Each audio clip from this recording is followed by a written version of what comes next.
Hello and welcome back. इस video में हम सीखेंगे एक इम्पॉर्टेंट चीज़ स्टॉक मार्केट में जिसको हम बोलते हैं स्टॉप लॉस हंटिंग। तो ये एक्चुअल में होता क्या है और ये कैसे वर्क करता है और क्यों आपके लिए इसके बारे में जानना बहुत ज़रूरी है। तो देखिए, मैं बिल्कुल बेसिक से आपको बताता हूँ कि स्टॉप लॉस हंटिंग होता क्या है। देखिए, मार्केट में जैसे आपको अगर कोई स्टॉक बाय करना है, ज़ाहिर सी बात है, आप कितने रुपए का करेंगे?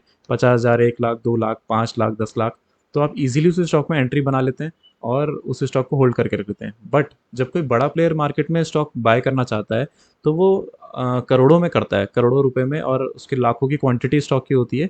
तो ज़ाहिर सी बात है कि उसके पास इतने सारे सेलर्स अवेलेबल होने चाहिए उस प्राइस पे जिस प्राइस पे वो चाहता है, ताकि वो उस स्टॉक को उस प्राइस पे बाय कर सके। मान के चलिए कि अगर जैसे ये स्टॉक हैं कि अगर मान के चलिए मेरे को यहाँ पे ये विप्रो है, विप्रो बाय करना है। अब विप्रो का स्टॉक जो है, मान के चलिए अभी क्या है, 405 पे है। अगर मुझे 405 पे बाय करना है तो मैं बस अपना मार्केट ऑर्डर लगाऊंगा, ये 405 या 5.5 या 6 इसी के आसपास जो है स्टॉक बाय हो जाएगा। बट अगर कोई बड़ा प्लेयर है तो अब उसको अगर मान के चलिए 10 करोड़ रुपए इस स्टॉक में लगाने हैं, 10 करोड़ का ये स्टॉक बाय करना है, तो 10 करोड़ के सेलर इस प्राइस पॉइंट पे अवेलेबल हो, ये पॉसिबल नहीं है। इतने सारे सेलर्स इस सिंगल प्राइस पॉइंट पे बेचने के लिए रेडी हो, ये पॉसिबल नहीं होता है। तो उसके केस में क्या होगा, जब वो एक इतना बड़ा अमाउंट लेके बाय करने की कोशिश करेगा तो जो 405 रुपए पे जितने सेलर्स थे उन सबके ऑर्डर्स के साथ उसके ऑर्डर्स मैच करके वो एग्जीक्यूट हो जाएंगे। नेक्स्ट ऑर्डर्स होंगे उससे ऊपर, यानी कि 406 पे, फिर 407 पे। ऐसे ऐसे करके क्या होता है कि उसके बाइंग की वजह से यहाँ तक देखिए स्टॉक मूव किया है ना सिंगल डे में। तो ऐसे ही स्टॉक मूव करता है अगर कोई बड़ा प्लेयर मार्केट में एंटर करता है उस स्टॉक को। इसलिए जब वो बाय करेगा तो ये कंटिन्यू स्टॉक जो है रैली देने लग जाएगा।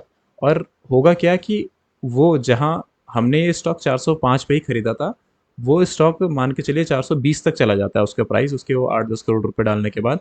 क्यों जाएगा? क्योंकि मैंने आपको बता दिया कि जब 405 के सारे सेलिंग ऑर्डर्स के साथ उसका कहते हैं बाइंग एग्जीक्यूट हो जाएगी, तो 406 वालों के साथ सेलिंग होगी, बाइंग होगी, मतलब 406 वालों की सेलिंग और उसके बाइंग एग्जीक्यूट होगी। फिर 7 वालों के साथ, फिर 408 वालों के साथ। इस तरीके से उसकी बाइंग की वजह से स्टॉक का प्राइस बढ़ जाता है। और इससे उसको क्या लॉस होता है कि वो एक कम प्राइस पे, जिस प्राइस पे हमने एंट्री ले ली थी 405 पे, वो उस प्राइस पे एंट्री नहीं ले सकता। कोई भी बड़ा प्लेयर, ये कोई इंस्टीट्यूशन भी हो सकता है, कोई इंडिविजुअल भी हो सकता है। तो वो जब उस प्राइस पे एंट्री ले ही नहीं पाएगा जिस प्राइस पे हमने ली, और उसका जो एवरेज प्राइस है मान के चलिए 410 पहुंच जाता है, तो मतलब डायरेक्टली वो हमसे 5 रुपए के लॉस पे इसमें है ना, क्योंकि उसने 410 पे उसका एवरेज बाइंग है सारे स्टॉक्स की, और हमारी 405 पे थी। अगर अब हम 410 पे बेच भी देते हैं तो हम 5 रुपए के प्रॉफिट पे होते हैं।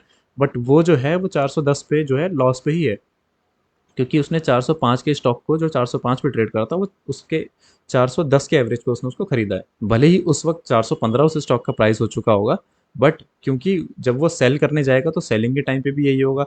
वापस से जो है उसके ऑर्डर्स जो हैं उसके इतने ह्यूज अमाउंट ऑफ जो सेलिंग ऑर्डर्स हैं वो एग्जीक्यूट नहीं हो पाएंगे, तो प्राइस जो है वापस नीचे की तरफ गिरता जाएगा।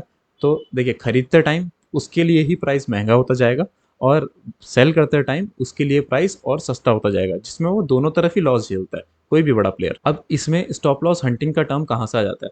तो देखिए, किसी भी बड़े प्लेयर को क्या चाहिए होता है, जब मैं, अगर मान के चलिए मेरे को 10 करोड़ रुपए इस स्टॉक में लगाने हैं, और मुझे पता है कि मैं एक साथ 10 करोड़ रुपए की एंट्री नहीं ले सकता, नहीं तो इस स्टॉक का प्राइस बढ़ जाएगा और मेरा ही एवरेज प्राइस जो है ज़्यादा हो जाएगा।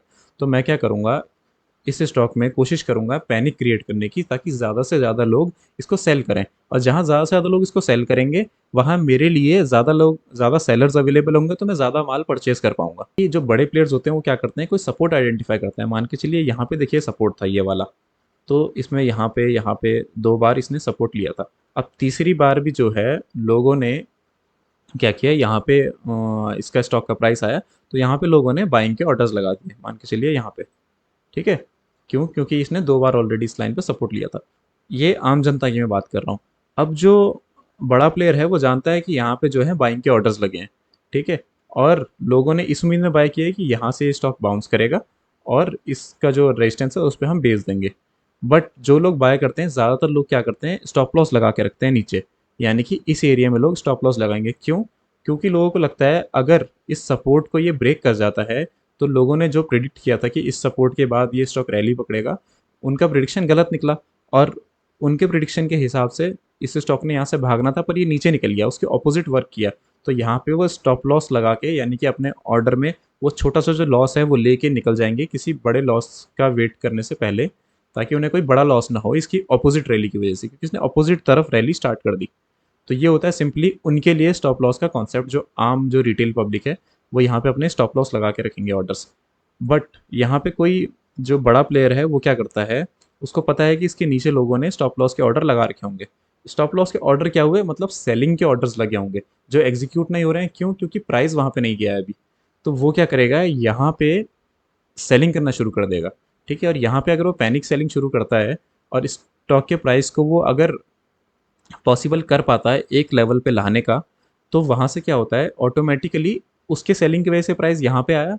और क्योंकि यहाँ पे ऑलरेडी ऑर्डर्स एग्जिस्ट करते थे लोगों के स्टॉप लॉस के, तो वो सारे एग्जीक्यूट होने लग जाएंगे जैसे ही वो प्राइस यहाँ तक ले आएगा सेलिंग करते करते। उसको थोड़ी देर तक बस प्राइस को नीचे लाना है सेल करते करते, और उसके बाद जो लोग ऑलरेडी यहाँ ऑर्डर्स लगा के बैठे थे, मल्टीपल रिटेल पब्लिक में मल्टीपल ऑर्डर्स होंगे काफ़ी सारे लोगों के, वो सारे एग्जीक्यूट होने लग जाएंगे। और वो सारे ऑर्डर एग्जीक्यूट होने की वजह से स्टॉक प्राइस तेज़ी से नीचे गिरेगा। और जब वो एग्जीक्यूट होते होते स्टॉक प्राइस नीचे गिरता रहेगा, क्योंकि बाइंग के ऑर्डर्स कम होंगे और सेलिंग के ज़्यादा। तो यहाँ पे क्या करेगा, वो जो बड़ा प्लेयर है जिसको ज़्यादा मात्रा में एंट्री लेनी है, वो यहाँ से अपने बाइंग के ऑर्डर स्टार्ट कर देगा। और यानी कि आप लोगों के जो स्टॉप लॉस हिट हो रहे हैं वहाँ से वो बाइंग शुरू कर रहा है, और वो स्टॉक वापस जो है रैली पकड़ेगा। बट इस रैली में फ़ायदा क्या होगा, जिस अगर वो इस एरिए से इस सपोर्ट से बाय करना शुरू करता, अगर वो बड़ा प्लेयर, तो उसको इस प्राइस पे मिल ही नहीं पाता कभी स्टॉक, हमेशा उसको एक बढ़ते हुए प्राइस पे मिलता, क्योंकि उसकी एंट्री की वजह से इसका प्राइस बढ़ जाता। बट उसने चालाकी दिखाई और यहाँ पे एग्जिट लेना शुरू किया, नीचे स्टॉप लॉस आपके हिट करवाए, और जब स्टॉप लॉस हिट करके नीचे तक आपका स्टॉक आ गया तो यहाँ से बाइंग शुरू करी। और यहाँ से आपके जो सारे स्टॉप लॉस हिट हुए, एक तरीके से उसने सबको हंट किया, इसलिए इसको स्टॉप लॉस हंटिंग बोलते हैं। उसने आपके सबके स्टॉप लॉस को हंट किया, और सारे माल जो है आप सबसे आम जनता से बटोर लिया अपने पास। और उसका जो एवरेज प्राइस है, जो ये सपोर्ट जो था इससे भी नीचे के एवरेज प्राइस पे उसने सारा माल परचेज कर लिया। तो इससे उसको फ़ायदा ये हुआ कि जहाँ उसने स्टॉक महंगे में खरीदना था सिंपली बाय करने की वजह से, वहीं सिर्फ एक छोटा सा पैनिक क्रिएट करके आप सबके स्टॉप लॉस को हिट करवा के उसने स्टॉक काफ़ी सस्ते में एक बड़ी क्वांटिटी में खरीद लिया। तो इसको हम बोलते हैं स्टॉप लॉस हंटिंग। और ये जनरली आपको हर एक स्टॉक में दिख जाएगी कहीं ना कहीं होती हुई।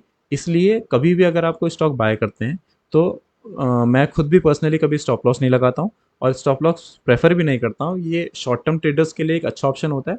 बट जैसे मैं जिस टाइम फ्रेम में मैं ट्रेड करता हूँ, तो ये बहुत ही कॉमन है कि वहाँ पे आपके स्टॉप लॉस को हिट करवाया जाएगा, और बड़े प्लेयर्स आपके स्टॉप लॉस को हंट करेंगे। तो इसलिए मैं जनरली स्टॉप लॉस नहीं लगाता हूँ। आपको लगाना है नहीं लगाना वो आपका पर्सनल चॉइस है, बट ये होना बहुत कॉमन है मार्केट में। और इसीलिए मैं आपको देखिए, जो भी स्टॉक मैं बाय कर रहा हूँ वो स्टॉक के साथ भी जनरली ऐसे ही होता है। देखिए यहाँ पे भी इस सपोर्ट पे मैंने बाय किया था, स्टॉक ने एकदम सपोर्ट तोड़ा और एकदम ही वापस भी हो गया। ठीक है, यहाँ से भी अगर आप देखेंगे आपको हर स्टॉक में ऐसी चीज़ें मिल जाएंगी। इस स्टॉक में यहाँ पे नहीं दिख रहा है, इस स्टॉक में देखिए इतनी तेज़ी से इसने सपोर्ट को तोड़ा और उतनी तेज़ी से वापस बढ़ गया। अब ये फिर से सब सपोर्ट को जो है तेज़ी से तोड़ रहा है, तो देखते हैं क्या फिर से वापस बढ़ता है या नहीं। ऐसे सिनेरियो से आपके सामने बहुत ही क्लियर हो जाता है कि कोई बड़ा प्लेयर है जो स्टॉप लॉसेस को हंट कर रहा है यहाँ पे, और अपनी एंट्री बनाने की कोशिश कर रहा है। और ये बड़ा प्लेयर कोई भी हो सकता है, ऐसे नहीं कोई स्पेसिफिक बंदे हैं जो ऐसा करते हैं। जिनके पास ही पैसे ज़्यादा हैं वो इस तरीके से मार्केट में ट्रेड करते हैं ताकि एक कम प्राइस पे वो किसी भी स्टॉक में एंट्री ले सकें। मुझे लगा था ये टॉपिक आप लोगों के लिए जानना ज़रूरी है, क्योंकि बहुत लोग जो हैं वो पैनिक कर जाते हैं जब वो स्टॉक में एंट्री लेते हैं, उसके बाद उनका सपोर्ट टूट जाता है। तो आई होप इस चीज़ को समझने के बाद आप लोग पैनिक नहीं करेंगे आगे से, और आप समझेंगे कि किस तरीके से मार्केट में क्या क्या चीज़ें इंटरनली किस तरीके से वर्क कर रही हैं।